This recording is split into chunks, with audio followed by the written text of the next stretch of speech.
aming ginawang online platform for our advocacy of financial literacy. Ang ibig sabihin po ng retironaryo ay mag-retire tayong milyonaryo.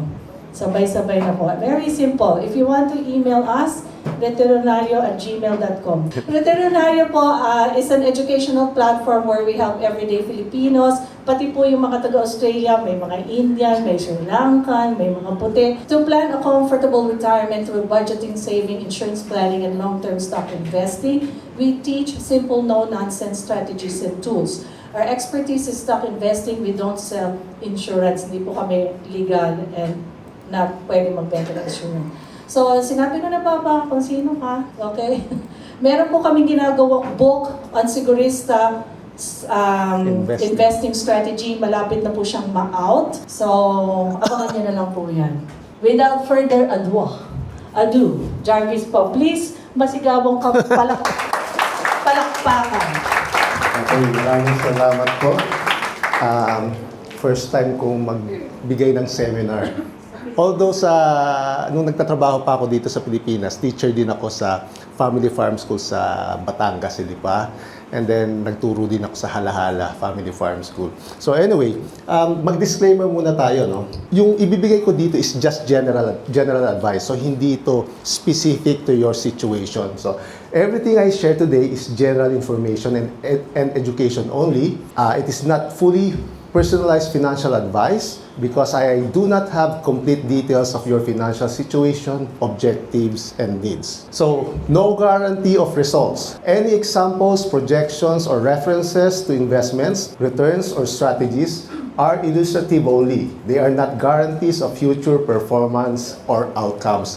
Ngayon, laging sinasabi, kung hindi naman pala guarantee yan, ba't pa natin pinag-uusapan? Sa world of finance o sa investing, lagi yung, kung mapapansin, meron diyang high return, high risk, high return, low risk, low return. Binabase yung pagiging aggressive ng funds o yung pagiging volatile niya sa past performance ng fund na yan. So, ibig sabihin, yung past performance, meron pa rin niyang gamit. Kaya lang, hindi natin sinasabi na yung past performance will have the same effect sa future. Pero kung pag-uusapan natin ay long-term performance, makikita mo sa past performance kung saan ang trend niya. Not tax or legal advice. Nothing in this session should be taken as tax, legal, or accounting advice. You should speak with a qualified professional for those specific matters. So, your responsibility.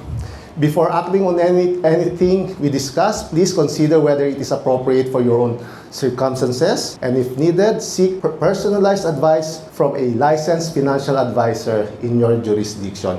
Dito sa Pilipinas, meron ng grupo ng mga financial planner or advisors, yung RFP, Registered Financial Planner of the Philippines. Okay, so mas maganda kung gusto niyo talagang seryoso kayo sa inyong retirement planning, mag-consult kayo sa isang registered financial planner. Kaya lang, yung ibang registered financial planner ay general din yung kanilang knowledge, wala din sila masyadong alam sa stock investing. Mas maganda yung kukunin yung financial planner or advisor is yung medyo bihasana. Kasi madaming mga bago ngayon na hindi pa rin ganun ka-experienced. So, by continuing with this session, you acknowledge that you understand and agree to this term. Expectations. Bakit ba tayo nandito? Ano ba yung ina-expect nating matutunan? Sinong brave enough na sumagot? Okay, Brad. Nandito ka ba dahil pinilit ka ng upper class mo? Okay, anong expectation mo?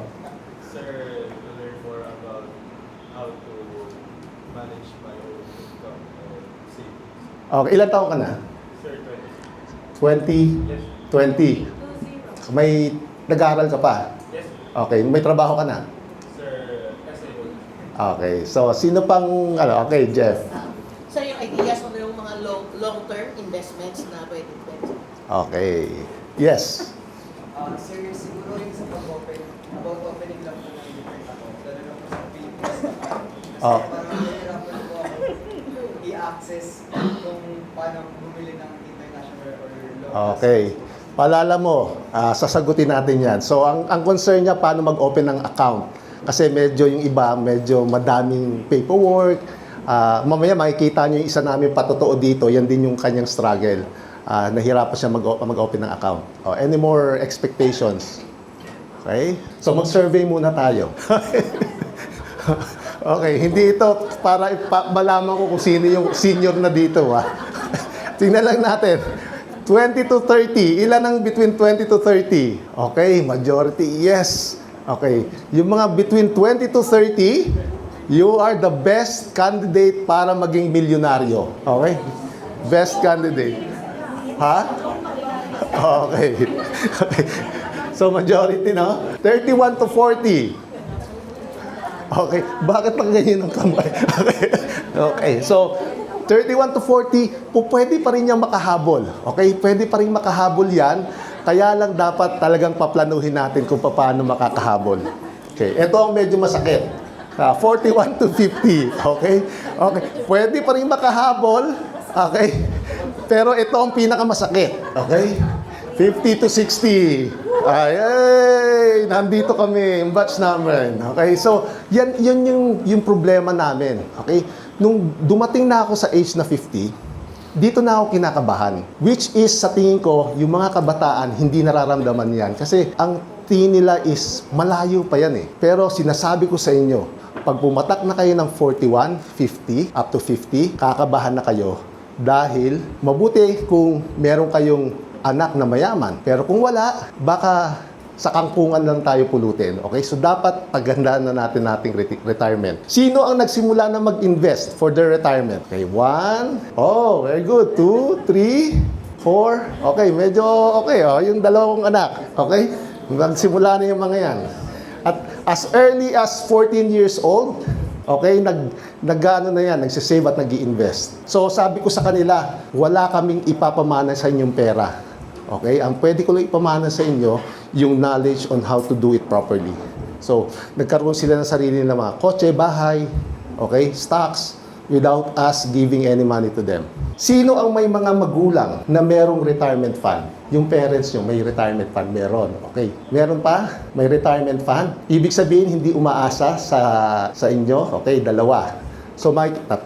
Okay. So, makikita natin na medyo kakaunti lang, sino ang may mga grandparents na meron ng retirement fund? Yung hindi umaasa sa inyong mga magulang. Meron? Wala. Okay. So lahat sa atin, yung mga lolo't lola natin, umaasa sa atin o sa mga magulang, sa mga anak nila. Sino ang naniniwala na kaya nilang maging milyonaryo at retirement? Okay. Sigurado kayo, naniniwala kayo, Okay. So, mamaya malalaman natin kung kakayanin. Magkano sa tingin nyo ang kailangan ng isang retiradong tao, yung ngayon nag-retire na 60 years old, para siya ay makapag-retire ng maginhawa? Ilang milyon kaya? 15, 1.5 o 50? 1.5, 15 million. Ari, magkano ba kailangan natin para makapag-retire ng maginhawa? Pag-retire na tayo. Okay, depende yan sa lifestyle, So, magdidepende, madaming mga factors na pwedeng maka-apekto doon sa retirement fund. So, kung tayo ay simple living, baka 15 million ay okay na. Saglit. Titingnan ko kung kaya ang 15 million, Kung 15 million, pwede kang mag-retire na ang cost of living mo per month is 50,000. Kung komportable na kayo sa 50,000, yung pwede na kayong wala na dapat kayong mortgage dyan, Wala na kayong binabayaran na bahay, pagkain na lang, travel from time to time, 50,000, kaya yon. Ito ang magandang tanong, magkano ang sa tingin mo, ang kailangan mo, kayo mismo? Kayo ay 20, 30 years old? Isipin nyo, 30 years from now, magkano sa tingin nyo ang kailangan yung retirement fund? Kung meron kayong ballpen at papel o kaya sa cellphone, i-take note nyo kasi tatanungin ko kayo mamaya. Kasi kukomputin natin, magbibigay tayo ng example kung yung number nyo ay sapat o hindi. Isipin nyo kung kayo ay 25 years old, kung magre-retire kayo ng 60, meron pa kayong 35 years to go. So, pag nag-60 kayo, magkano ang retirement fund na kailangan nyo? Definitely, 15 million, bariya na lang yan. Okay, dahil sa inflation. Sino nakakaintindi kung anong inflation? Walang nakakaintindi kung anong inflation? Okay. Mamaya, i-discuss natin kung anong inflation. So, yung next question na kailangan yung i-take down Sino ang may feeling na mahihirapan silang mag-build ng retirement fund? Dahil sa sitwasyon nila ngayon. Feeling mo, hindi mo kaya? Okay, hindi natin alam ang mga sitwasyon. No? So, may mga ilan. Karamihan, confident. Ibig sabihin, kaya nyo maging milyonaryo. Okay? Meron akong tatlong aking binimentor na ipapakilala sa inyo. Una, si Noel Lopez. Si Noel Lopez ay naging estudyante ko sa Family Farm School. I don't know, ilang taon na yun. Siguro mga 20 years ago. So, sumali siya sa challenge na ginawa namin, Veterinaryo Challenge, wherein nag-i-invest kami ng 2,000 monthly for 1 year. Sumali ka, Mark, di ba? O yan, sumali si Mark. Okay? So, kabatch ni Mark si Noel. Okay? So, tinuloy-tuloy ni Noel. Ano nga ako sa kanya, na-surprise ako kasi tinuloy-tuloy niya. Okay? So, ito ang kanyang sitwasyon ngayon. Okay? Yan si Noel, 45 years old. So, meron na lang siyang 15 years to go para mag-retire, 60 years old. Nagsimula siya noong February 3, 2023. 3 taon na siya nag-i-invest. Ang monthly investment niya, nagsimula siya ng 2K. Ngayon, starting this year, ginawa niya ng 10K. So, tataasan niya na. Mamaya malalaman niyo kung bakit. So, ang total na na-invest niya na is 140,000. Nag-i-invest siya sa Atram Global Technology Feeder Fund. So, ang portfolio niya as of February 18 ay 178. So, 140 ang kanyang inilabas sa pera, 178 na ngayon. Ang kanyang percent profit ay 27%. Familiar ba kayo sa CAGR? CAGR is Compound Annual Growth Rate. Ito yung rate of return na itinataas ng inyong investment. So for example, nag-invest kayo ng 100 pesos. After, kung may rate of return na 10%, pasimplihin na lang natin. 10% ng 100 magkano? 10. So ibig sabihin, next year, magiging 110 ang pera nyo. Sa susunod na taon, another 10%.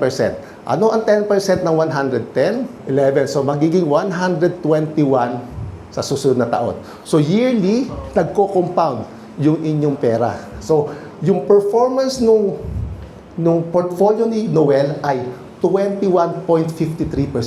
Wala kayong makikitang ganyang investment sa bangko. Yung savings account, magkano yung interest sa savings account? 2%, 1%, I don't know. Okay? So pakinggan natin saglit si Noel. Hi everyone, my name is Noel Lopez. Ako po ay 45 years old at may pamilya. Ngayon po ako ay isang self-employed, pero dati po nagtrabaho ako sa corporate world sa loob ng 21 years. Naging branch manager po ako for 8 years sa isang retail store. Tapos naging head ako ng credit and collection department for 13 years. Bakit ko nga ba naisip mag-invest for my retirement? Siguro isipin nyo ba masyado ng late, no, na bago ko siya naisip. Actually po dati, hindi ko naman siya iniisip kasi confident na ako na okay na yung finances ko until such time na nagka-problema, family, tapos di ko na malaya, naubos lahat negosyo, tapos dumagdag pa ng dumating yung pandemic na naapektuhan yung trabaho. Doon ko na-realize na kailangan ko pala ng retirement. Bigla ako na-insecure, nagkaroon ako ng insecurity sa aking future. Baka dumating yung time na aasa ako din pala sa mga anak ko. Matagal ko naman pong alam yung stock market. Actually, babasa din ako ng mga books, tapos nanonood ako ng mga videos tungkol sa stock market. Actually, matagal ko na talaga siyang alam. Hindi ko lang naisip mag-invest noon kasi feeling ko kasi sayang yung pera, sayang yung pera na parang mabagal, parang ganun, parang mabagal. Tapos sabi ko naman kaya ko naman mag-provide ng sapat na amount siguro para sa aking future, sa aking retirement. It so happen na dumaan yung veterinaryo. Well, si Sir Jarvis ay prof ko nung high school. Sabi ko parang maganda mag-start.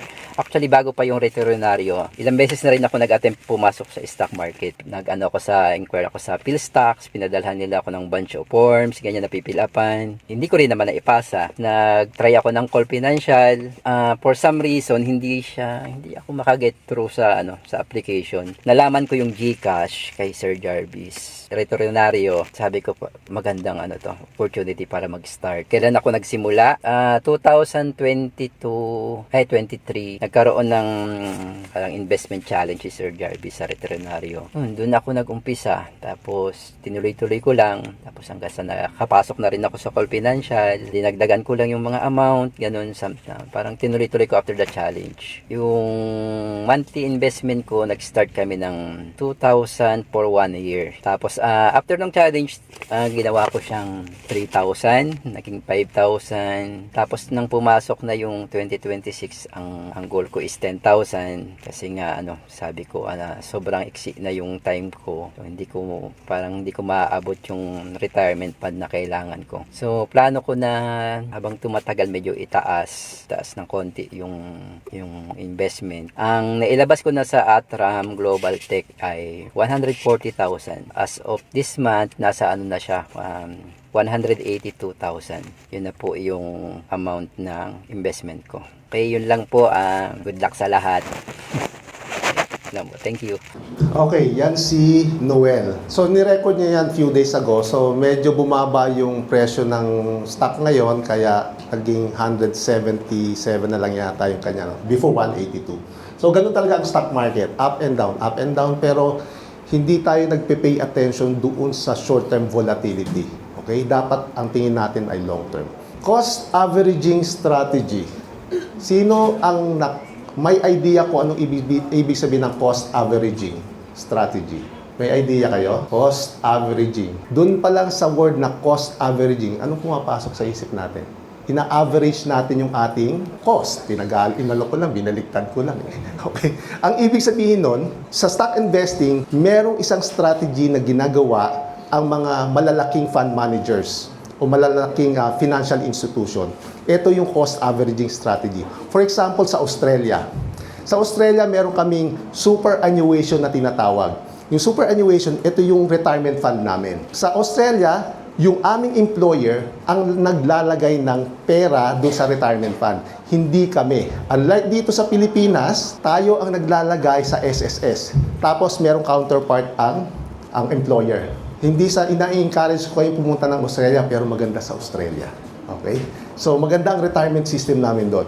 So, lahat ng employer, automatic maglalagay ng 12%. Kung sumisweldo kayo ng 100,000, maglalagay sila ng 12,000 pesos at $12,000 sa inyong retirement fund. Ngayon, yung pera na yan, once na pumasok sa inyong superannuation, ini-invest na kaagad yan ng superannuation providers. Ibig sabihin, regardless kung yan, ang presyo ng stocks ay mataas o mababa, invest yan ng invest.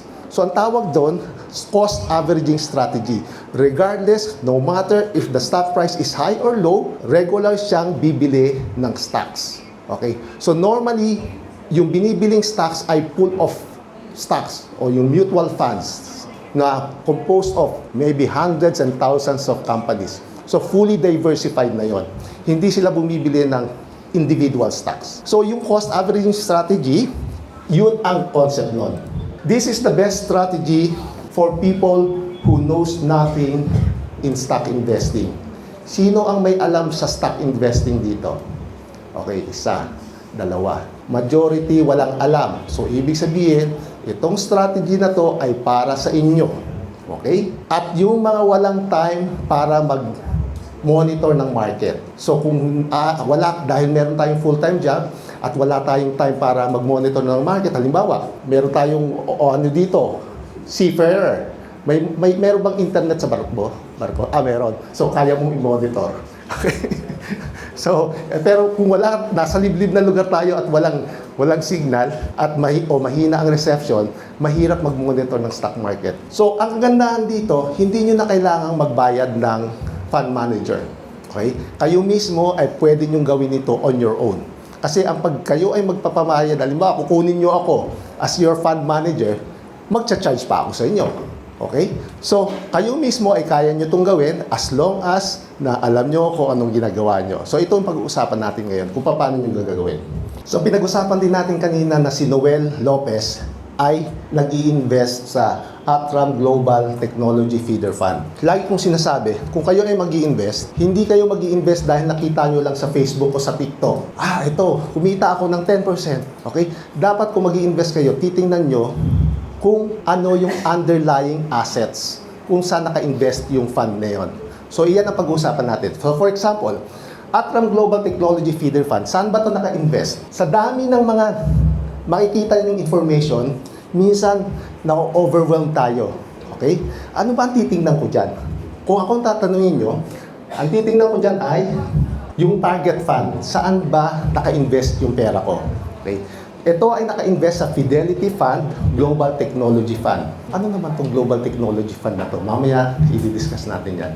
So, kung gusto nyo mag-invest, ang initial minimum participation is 1,000 pesos. So, kung meron kayo 1,000 pesos, pwede na kayong mag-invest dito sa investment fund na to. Pag itong binili nyo, meron na kayong Tesla. Alam nyo ba ang Tesla? Nvidia, alam nyo ba Nvidia? Yung gumagawa ng mga chips. Amazon, Apple, Microsoft, fully diversified na to. Okay? Kaya lang nakakonsentrate sa technology. So, ayan ang kanyang top 10 holdings. Taiwan Semiconductor, ito yung mga gumagawa ng semiconductor na ginagamit ng mga technology companies. Microsoft, Apple, Alphabet, or anong pangalan, isa pang pangalan ng Alphabet? Kung sino nakakaalam. Alphabet. Sino nakakaalam pa ng Alphabet? Alam nyo ba ang Google? Google, alam nyo? Okay, Google. Google. Okay? Ang Google ay Alphabet. Yan yung company niya na nagtitrade sa US market. So, ayan yung top 10. And then, itong fund na to, ito ay isang UITF, Unit Investment Trust Fund. Merlin. Okay? Si Merlin ay isa sa mga nag-participate doon sa stock investing tutorial na ginawa ko. So, nag-i-invest na rin siya. Binili mo Nvidia, no? Nvidia, okay. So, etong Atram Global Technology Fund, majority ay nasa information technology. So, 67%. Meron din siyang communication services, consumer discretionary. Consumer discretionary, ito yung mga Amazon na mga companies, yung nagbebenta ng mga hindi yung necessity ng mga products. Industrial, so medyo ano na rin to, diversified. And then, hindi lang naka-invest sa US. Naka-invest din kayo sa Taiwan, Netherlands, China, South Korea. Minsan kasi, yung iba ang ginagawa, invest sa Atram Global Technology Fund, invest dito, invest dito, invest dito. Kung halo-halo na yung investment. Sabi nila, yung investment ko ay nasa isang basket lang. Baka mamaya, ito ay bumagsak, bagsak lahat. Pero hindi na alam, ito ay diversified na. Okay? Madami ng kumpanya yan. Hindi nyo kailangang bumili pa ng iba. Kasi kung ang binili nyo ibang fund ay mahina ang rate of return, hahatakin lang ang inyong portfolio pababa. So mamaya, malalaman natin paano gagawin yung asset allocation na tinatawag. Graph ng Atram Global Technology Fund since inception. So ito ay na-conceive sometime in 2018. Kita nyo naman, uptrend siya, taas. Kasi alam naman natin, ang nagsisimula ng mag-boom yung technology, yung AI. So ngayon, ang gagawin natin, titingnan natin yung performance ng fund na to. So, nag-conceive siya noong April 30, 2018. Nagsimula siya ng 100 pesos per unit. As of February 18, 419 na siya. Anong ibig sabihin nun? For the past 7.8 years, almost 8 years, nag-increase siya ng 319%. Kung i-divide natin yan ng 7.8 years, average yearly, nag-increase siya ng 40.94. Pero ang pinaka dapat na tinitingnan natin dyan ay hindi yung increase since inception, hindi din yung annual average increase. Ang titingnan palagi natin ay yung CAGR, Compound Annual Growth Rate. Again, yung Compound Annual Growth Rate, ito yung rate of return na tinutubo ng inyong investment yearly. Mahirap makahanap ng investment na tumubo. Halimbawa, Pag-ibig MP2, magkano ang pinakahuling dividend? 7%. Mataas na yung 7%. Pero, mas gusto nyo ba ang 7% o mas gusto nyo ang 20%? 20%. So, nasabi natin kanina na ang Atram Global Technology Feeder Fund ay naka-invest sa Fidelity, MSCI, o Fidelity Technology Index. Kasi yung Atram Global Tech, medyo bata pa yan, 2018 lang.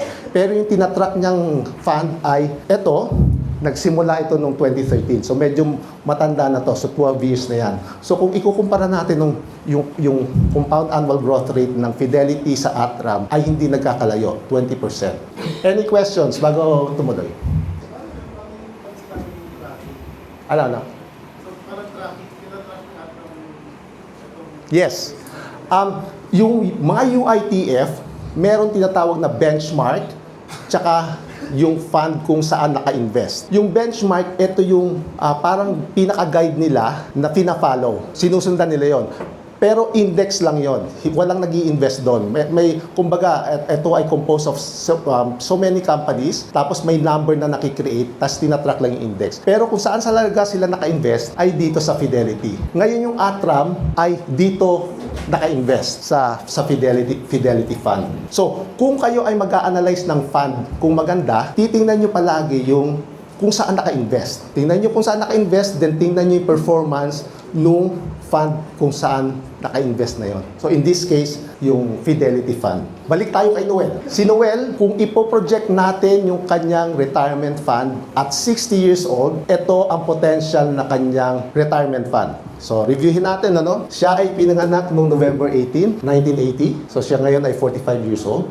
Kung siya ay magre-retire at the age of 60, meron pa siyang 15 years. So, ang pera niya ngayon sa Atram Global Technology Fund ay 178, which is this one. Yung Atram Global Tech, sabi natin, ang compound annual growth rate niya ay ilan? 20%. Pero, ginawa ko lang siyang 15% para medyo conservative. Kasi pag ginawa kong 20% yan, baka masyado kayong malula sa numbers na lalabas. Okay? Gawin lang nating 15%. So, sabi niya, dadagdag na siya, gagawin niya na ng 10,000 pesos per month. Ito nga palang spreadsheet na to ay meron na yung formula. Inano ko lang to, in-screenshot ko lang. Mamaya ipapakita ko sa inyo yung actual spreadsheet na ginawa ko. Ang sabi din niya, yearly mag-increase siya ng 3% sa kanyang investment. So next year, magiging 10,000 plus 3%. Sa pupunod na taon, dadagdagan niyo uli ng 3%. So kung ganyan ang gagawin niya, ang total na contribution niya ay 2.2 million. Sa tingin niyo, magkano ang final amount yan? Ano lang, wild guess. Magiging doble ba yan after 15 years? Who is brave enough to give a... yung may hawak na yung nakasalamin daw. Ayan, yung mata ay... Anong hula mo, Brad? Anong hula mo? Okay, tingnan natin, no? I-invest siya ng 10,000 monthly na mag-increase ng 3%. Ang investment niya ay mag-earn ng 15% per year. So, sa tingin mo, meron siyang initial investment na 178. At the end of the investment period, magiging 2.2 yung total na ininvest niya. Kung idadagdag natin yung lahat ng kinita, sa tingin mo, magkano ang final amount? Wild guess. Magkano? 4 to 5 million. 4 to 5, hindi 45. 45 million. 5 million na lang. Okay, 5 million. Mayroon pang iba. Okay, Ari. 70. 70. Okay? Okay, tingnan natin, malalaman natin. Wala lang, ipakita na natin. 9 million lang. Alam niyo kung bakit? Kasi 15 years na lang eh. 45 years old na siya. Hindi niya ginamit yung kanyang best friend. Ang best friend niya is the time. Hindi niya ginamit kaagad. So yung mga bata dito, yung best friend niyo is the time. Kung gagamitin niyo yan ngayon, mamaya, papakita ko sa inyo, meron akong 25 years old na mini-mentor. Papakita ko sa inyo mamaya. Ngayon, 9 million. Ang tanong, yan ba ay magiging kasya pag nag-retire siya? Baka mamaya 9 million ay maliit na lang. Sa USA, may tinatawag na 4% rule, withdrawal rate. Ang ibig sabihin ng 4% withdrawal rate, ang withdrawin mo lang sa retirement fund mo is 4%. And then sa succeeding year, halimbawa nag-withdraw kayo ng 4%, sabihin natin 300,000. Sa succeeding years, ang idadagdag nyo ay kung ano ang inflation rate ng nakaraang taon. So halimbawa, inflation rate dito is 5%. Magdadagdag kayo ng 5% para yung inyong lifestyle ay hindi nababago. Okay? Kasi pag hindi kayo nagdagdag, yung lifestyle nyo mababawasan kasi nag-i-increase yung presyo ng bilihin. Yung 4% withdrawal rate, ang assumption dito, your fund will last for 30 years. So kung magre-retire kayo at the age of 60, meron pa kayong pondo hanggang age 90. So sa retirement planning, magiging specific yan. Iko-consider nung inyong retirement planner kung ano yung expected life expectancy nyo based sa inyong history ng pamilya. Kung ang history ng pamilya ay 80 lang, so ibig sabihin, mababago yung withdrawal rate nyo dyan. Tingnan natin. Kung kukumputin natin ang 4% ng 9 million, magkano? Nasa 300 something yan, ano?